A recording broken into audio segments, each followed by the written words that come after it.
Dārgais ilgadnieks grāmatas lasītāji, man prieks, ka tu skaties šo video, jo tas nozīmē visticamāk to, ka tu pilnībā esi iepazinies ar šajās grāmatās izklāstīto informāciju. Es vēlos tev pateikt sekojošo, ka nākotnē es redzu tā, ka uz planētas Zeme dzīvos 3 grupu cilvēki. Pirmā grupa būs cilvēki, kas dzīvos uz planētas tieši tāpat kā visi cilvēki dzīvo šobrīd.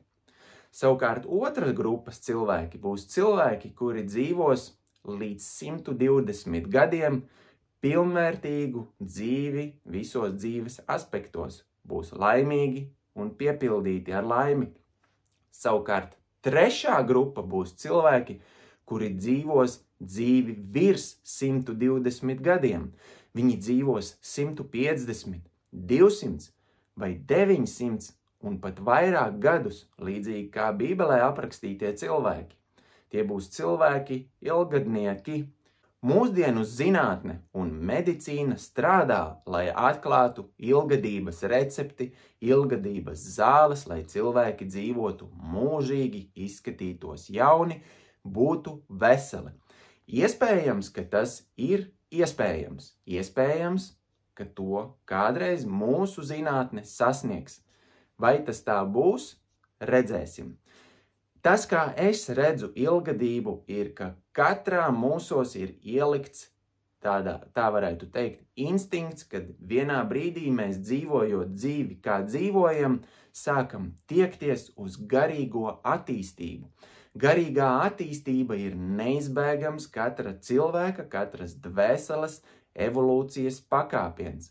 Sākoties garīgai attīstībai, cilvēks sāk garīgo informāciju burtiski ēst, izzināt sevi, izzināt savu iekšējo pasauli, izzināt savu dvēseli un smalkos ķermeņus un smalko pasauli. Ar šo zināšanu palīdzību, kuru cilvēks saņem, viņš neapzinātā līmenī tiecās garīgi augt un attīstīties. Līdz ar šo izaugsmi vienā brīdī pienāk brīdis, kad cilvēkam kļūst iespējams atvērt sevī ilgadību, ilgadnieka līmeni.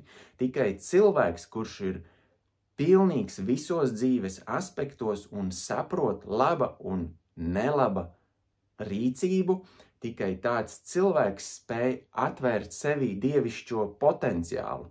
Jeb kā es teicu, atvērt sevī vadības paneli un izmainīt tajā iestatījumus, izmainīt galveno programmu savam bioloģiskajam avataram, lai tas vienā brīdī neiet norietā, bet vienā brīdī viņš sāk kļūt par ilgadnieku, atgūt jaunību un turpināt augt un attīstīties. No mana skatu punkta ilgadība ir iespējama katram cilvēkam.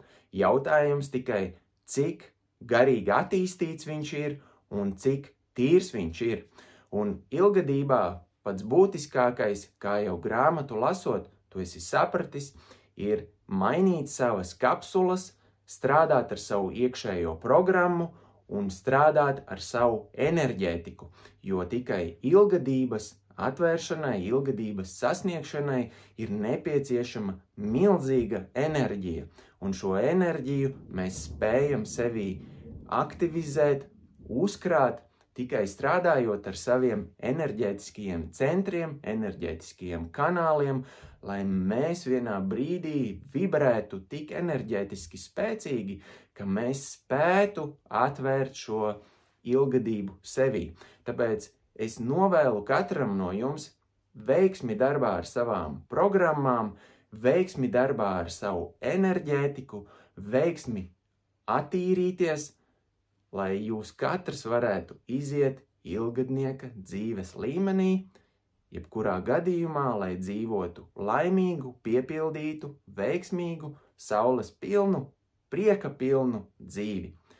Uz tikšanos ilgadnieks skolā, uz tikšanos kādos no nākamajiem video. Veiksmi tev!